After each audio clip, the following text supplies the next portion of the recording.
Assalamualaikum dan salam Ramadan. Buletin UKAS edisi tengah hari 5 Mei 2021 bersama saya Al-Faris Jumurin.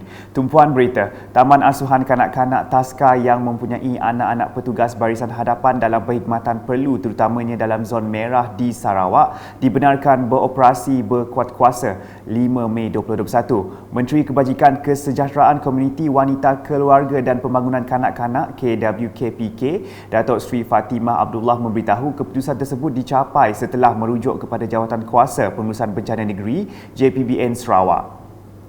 Taska dalam zon merah yang mempunyai anak-anak frontliners boleh memohon untuk beroperasi. Jadi maknanya mesti memohon terlebih dahulu untuk tujuan pemantauan dan untuk pemeriksaan sama ada betul-betul frontliners atau tidak. Jadi setakat 30 April 2021 kita telah menerima 78 permohonan daripada pengusaha Taska dan daripada jumlah tersebut 65 buah telah diluluskan. Beliau berkata demikian dalam sidang media di Kuching pada Selasa. Tambah Datuk Seri Fatimah, bagi Taska di luar zon merah pula dibenarkan untuk beroperasi seperti biasa dengan pematuhan ketat kepada prosedur operasi standard SOP yang diarahkan. Seterusnya, 2 premis dan 3 individu di Bintulu telah dikenakan kompaun akibat ingkar dan tidak mematuhi SOP Perintah Kawalan Pergerakan Bersyarat PKPB. Menurut Pegawai Kesihatan Bintulu Dr. Melvin Chung, premis pertama melibatkan sebuah syarikat pembekal makanan kering dan minuman di kawasan perindustrian Batu Lima yang dikenakan kompaun RM30,000 atas kesalahan tidak menyediakan kod MySejahtera dan pembersih tangan serta tidak mengikuti garis panduan peratusan bekerja dari rumah. Manakala sebuah lagi premis melibatkan pasar raya di Medan Raya Commercial Centre yang dikenakan kompaun sebanyak RM10,000 selepas didapati membenarkan lebih 30% pekerja turun bekerja. Dekat sini kita mendapati masih terdapat juga ketidakpatuhan SOP yang telah kita implementkan pada beberapa minggu lepas, di mana setiap premis tuan punya premis perlu menyediakan SOP seperti hand sanitizer, QR code, memastikan kapasiti pekerja dia adalah tidak melebihi 30%, dan juga work from home 70%. Akan tetapi hari ini perjumpaan kita masih juga syarikat yang tidak bertanggungjawab lah, yang masih juga mengulangi kesalahan yang sama. Katanya selepas mengadakan operasi pematuhan SOP PKPB di sekitar bandar Bintulu dan kawasan industri Bintulu pada Isnin. Selain itu, jelasnya 3 individu pula dikenakan kompaun sebanyak RM1,500 atas kesalahan tidak mengimbas kod MySejahtera.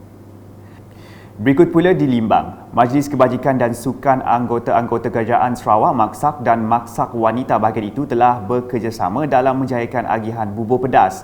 Timbalan Pengurusi Maksak Wanita bahagian Limbang Hamidah Halpi berkata, bubur pedas itu diagihkan kepada pesakit yang sedang menerima rawatan di Hospital Limbang dan juga petugas barisan hadapan serta kaki tangan kerajaan. Hari ini kita Maksak bahagian Limbang serta Maksak Wanita bahagian Limbang telah menyediakan 55 pack untuk pesakit-pesakit yang berada di ward Hospital Limbang. Program ini merupakan program tahunan yang diadakan oleh Maksak bahagian Limbang sebelum ini, sama ada oleh Maksak Induk bahagian Limbang, sebagai tanda perhatian dan kasih sayang kita untuk orang-orang Limbang yang mungkin kurang berlaku baiklah pada hari-hari menyambut perayaan seperti ini. Sumbangan tahun ini kita gabungkan antara Hari Raya dan sambutan Hari Gawai sekali. Demikian jelasnya selepas menyerahkan sebanyak 700 pek bubur pedas di pekarangan bangunan PPWS daerah Limbang pada Isnin. Mengulas lebih lanjut, katanya Maksak bahagian Limbang mempunyai banyak program untuk dianjurkan dan perlu berhati-hati melaksanakannya dengan pematuhan SOP yang ketat. Sebenarnya Maksak ada macam beberapa program. Bagaimanapun akibat wabak COVID, memang kita perlu berhati-hati dan cukup berhati-hati. dan segala-galanya perlu kepada pematuhan kepada SOP bagi memastikan program dapat berjalan dan dalam masa yang sama kita tetap dapat menggerakkan aktiviti maksa tetapi mengikut norma-norma baru. Hadir sama menyerahkan bubur pedas Residen Bahagian Limbang selaku pengurusi Maksak Bahagian Limbang, Insinyur Ahmad Deni Ahmad Fauzi. Beralih ke laporan harian JPBN Sarawak, dalam kenyataan medianya pada Selasa memaklumkan sambutan Hari Raya Aidilfitri hanya dibenarkan pada hari pertama hingga hari ketujuh dengan kehadiran dihadkan untuk ahli keluarga terdekat sahaja. Garis panduan prosedur operasi standard SOP terperinci boleh didapati di dalam laman rasmi Majlis Islam Sarawak. Mengenai status COVID-19 di Sarawak pula, sebanyak 620 kes positif baru telah dikesan di 27 daerah, menjadikan jumlah keseluruhan meningkat kepada 32,667 kes. Daerah-daerah yang melaporkan kes adalah seperti yang tertera.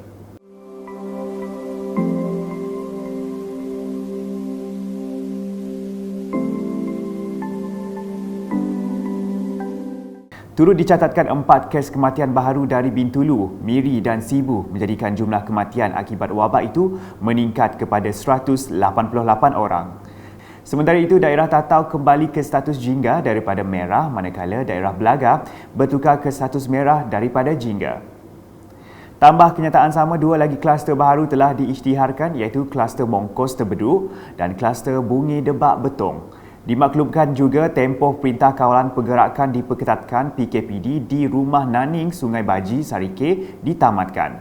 Manakala PKPD bagi Rumah Dinggai Sungai Amut, Atas Lubuk Pisang Pakan dan Rumah Jawa Sungai Kerubung Selalang, Sarike dilanjutkan bermula 6 hingga 12 Mei 2021. Berikut merupakan senarai tempat-tempat yang juga diarahkan dilaksanakan PKPD.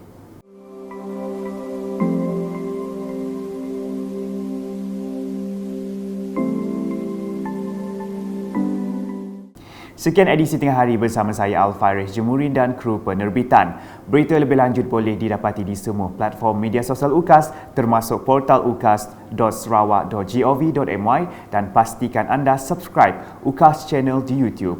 Salam UKAS.